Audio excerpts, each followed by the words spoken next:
Hello everyone, my name is Sahil Verma. Welcome our YouTube channel. आज का जो वीडियो है आप लोगों के लिए बहुत ज़्यादा इंफॉर्मेटिव होने वाला है।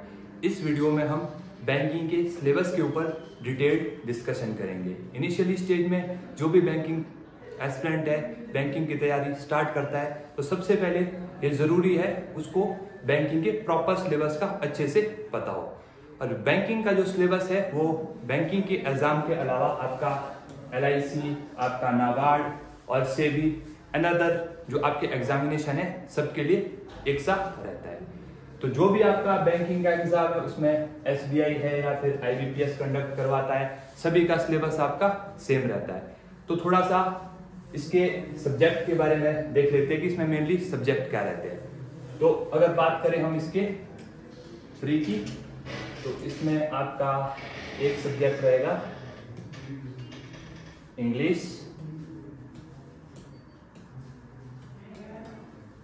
रीजनिंग,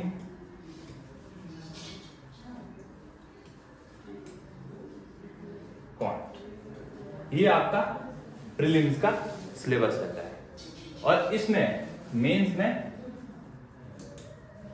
ये आपके तीन जो टॉपिक है ये सेम रहेंगे। इसमें एक चीज ऐड होती है GS, जनरल अवेयरनेस, GA। तो एक एक करके डिटेल्ड डिस्कशन करेंगे कि आपका रीजनिंग में कौन कौन से टॉपिक रहते हैं, क्वांट्स में कौन कौन से टॉपिक रहते हैं, इंग्लिश में कौन कौन से टॉपिक रहते हैं, आपका GA में कौन कौन से टॉपिक रहते हैं। तो सबसे पहले ये रीजनिंग वाला सेशन देख लेते हैं। तो यहाँ पे आप देख सकते हो इसमें मेंशन करा हुआ है ये आपका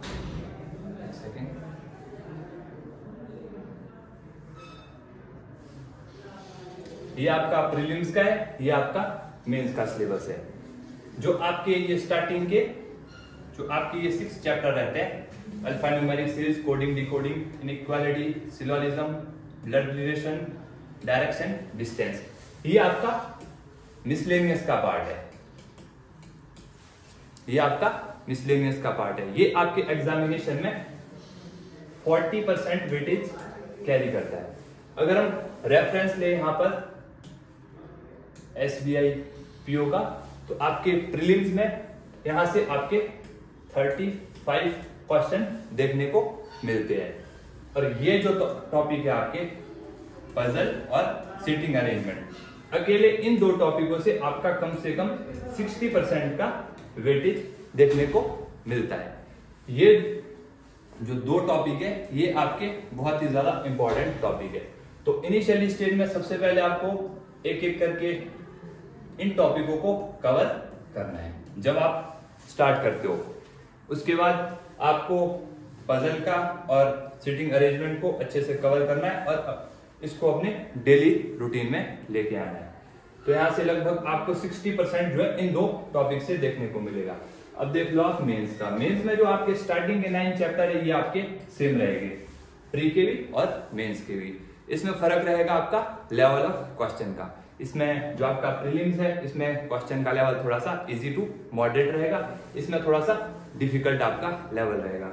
फॉर एग्जांपल जैसे पजल है आपका, जो आपका प्रीलिम्स में, इसमें आपका जो पजल होगा उसमें आपको एक आधा वेरिएबल देखने को मिलेगा।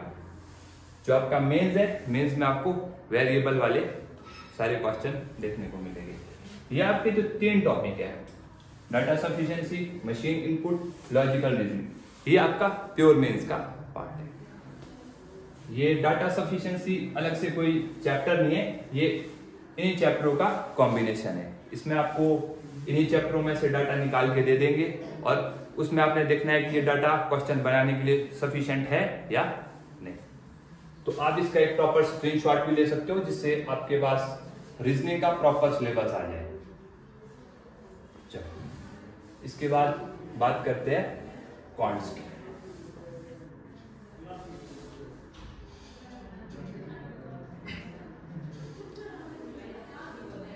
यहाँ आप देख सकते हैं जो आपका जो क्वांट वाला सेक्शन है वो 3 पार्ट में डिवाइड है।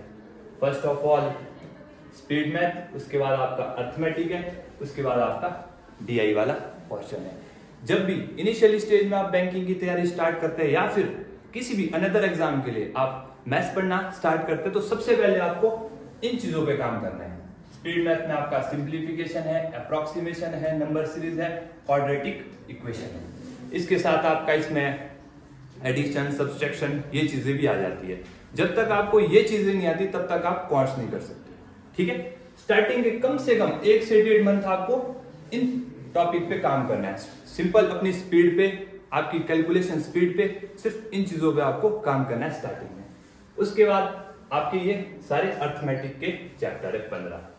इसमें से जरूरी नहीं है कि आपको सारे चैप्टर करने हैं, एक आधा चैप्टर आप स्किप भी कर सकते हो अगर आप जो आपके बाकी चैप्टर है उसमें बहुत ज्यादा अच्छे हो, आपकी उस पे ग्रैब है अच्छे से, फिर आप एक आधा चैप्टर मिस भी कर सकते हो। जो आपके ये स्टार्टिंग के 2 चैप्टर है, रेशियो एंड प्रोपोर्शन और परसेंटेज, पूरा का पूरा अर्थमेटिक इन 2 चैप्टर के इर्द गिर्द ही घूमता है। सबसे पहले इसको अच्छे से इस पे अपनी पकड़ बनानी है। उसके बाद आपका काम है इन 2 टॉपिक पे इसको बहुत अच्छे से करना है, क्योंकि जितना भी आपका अर्थमेटिक है इन 2 चैप्टर पे डिपेंड है। तो सबसे पहले इसको कवर किया, फिर इन 2 टॉपिक पे अच्छे से अपनी कमांड बिल्डअप करी, उसके बाद एक एक करके सारे टॉपिक करने हैं यहाँ पे। उसके बाद जरूरी नहीं है कि आपको पहले पूरे 15 करने हैं उसके बाद ईडीआई करनी है। आप पहले ये 2 टॉपिक कर लो और एवरेज कर लो। ये 3 टॉपिक आपका रेशियो एंड प्रोपोर्शन हो गया, परसेंटेज हो गया और एवरेज हो गया। ये 3 टॉपिक अच्छे से क्लियर करो, उसके बाद आप सीधा डीआई पे जंप कर सकते हैं, क्योंकि डीआई में आपके जो कॉन्सेप्ट लगते हैं सिंपल इन्हीं 3 टॉपिकों के कॉन्सेप्ट लगते हैं और प्लस आपका स्पीड मैथ। फिर यहाँ पे वेटेज देख लेते हैं, क्वेश्चन का वेटेज कैसा रहता है आपका। फिर से हम एक बार एसबीआई पीओ का रेफरेंस लेंगे।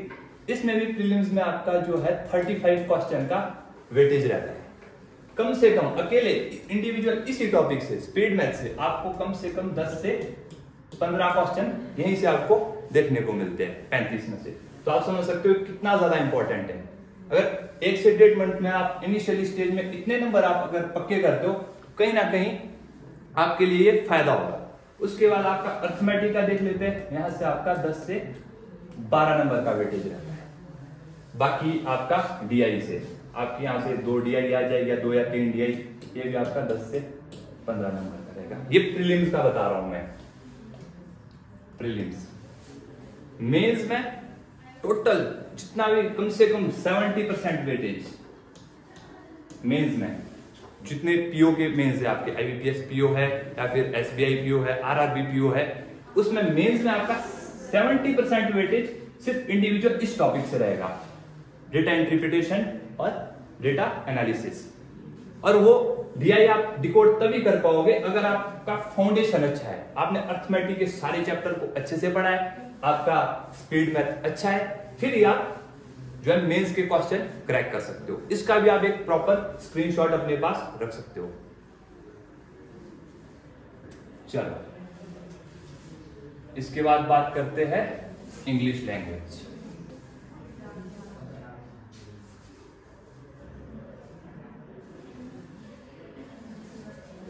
यहां पे लिखा है इंग्लिश लैंग्वेज।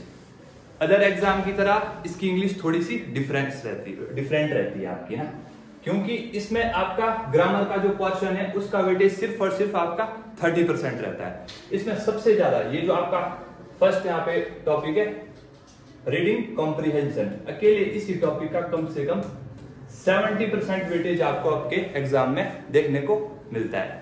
उसके बाद आपका क्लोज टेस्ट है, पैराजंबल है, मिसलेनियस है, फिलिंग द ब्लैंक है, मल्टीपल मीनिंग एरर स्पॉटिंग है, पैराग्राफ कंप्लीशन है, वन वर्ड सब्स्टिट्यूशन है। ये जितने भी मेनली जो ये आपके टॉपिक है ये टोटल रीडिंग पे आपके डिपेंड है। अगर आपकी रीडिंग अच्छी है तभी आप इन टॉपिकों को अच्छे से कर सकते हैं। तो स्टार्टिंग में जब भी आप बैंकिंग की तैयारी स्टार्ट करते हैं तो रीडिंग को अपनी डेली हैबिट में लेके आना है। उसके लिए आपकी जो बुक्स है, नॉवल जो इजी नॉवल है, जो बहुत ज्यादा बेसिक लैंग्वेज में लिखी हुई होती है। कई बार बहुत से टीचर है जो आपको रिकमेंड करेंगे द हिंदू। इनिशियली स्टेज में आपको द हिंदू नहीं पढ़ना है, क्योंकि उसकी जो लैंग्वेज है उसका लेवल बहुत ज्यादा हाई रहता है, तो वो आपको समझ नहीं आएगा, फिर आप उसका मीनिंग नहीं निकाल पाओगे और वो आपके लिए उतना हेल्पफुल नहीं होगा इनिशियल स्टेज में। बाद में आप जंप कर सकते हो जब आपका लेवल थोड़ा सा बढ़ जाता है। उसके बाद स्टार्टिंग में आपको सिंपल इजी बुक्स पढ़नी है।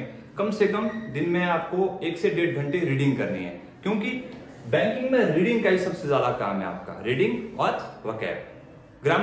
ग्रामर भी करना है आपको, पहले प्रॉपर ग्रामर, अच्छे से ग्रामर की भी समझ होनी चाहिए। पहले रीडिंग भी करनी है साथ में, और ग्रामर और आपका वोकैब, ठीक है। चलो, इसके बाद जो आपका आता है, let's talk about very important thing, general awareness. कम से कम जितने भी बैंकिंग एस्पिरेंट होते हैं उसमें से 60 से 70% जो आपके एस्पिरेंट्स हैं वो इस चीज को बिल्कुल नजरअंदाज करते हैं स्टार्टिंग में, जनरल अवेयरनेस।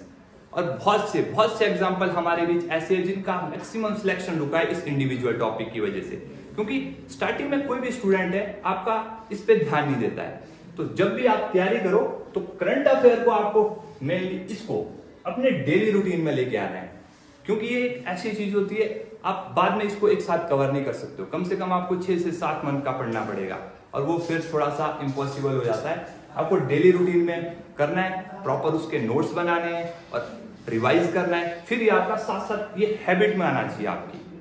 जिस तरीके से आप तैयारी को आगे करते जाएंगे वैसे वैसे आपकी हैबिट में आ जाएगा, फिर आपको डेली रूटीन में आ जाएगा, फिर इसको आप अच्छे से कवर कर सकते हो। उसके बाद आपका बैंकिंग अवेयरनेस है, फाइनेंशियल अवेयरनेस है, ये इससे रिलेटेड है।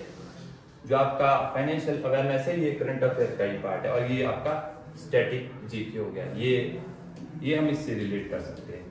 ये हो गया, ये हो गया। Current affair, mainly current affair के प्रॉपर नोट्स बनाने हैं आपको, और अच्छे से डेली रिवाइज करना है, क्योंकि बैंकिंग का जो सेक्टर है इसमें हर एक इंडिविजुअल सब्जेक्ट की सेक्शनल कट ऑफ जाती है। आपने मैथ्स में अच्छा स्कोर करा है, आपने इंग्लिश में अच्छा स्कोर करा है, आपने रीजनिंग में अच्छा स्कोर करा है, और इधर आपसे सेक्शनल कट ऑफ में निकली, मान के चलो आपसे 0.25 से रह गए, फिर भी आपका सिलेक्शन नहीं होगा। तो आप इसको इग्नोर नहीं कर सकते हो, इसको भी अपने डेली रूटीन में लेके जाना है। इसका भी आप स्क्रीनशॉट ले लो।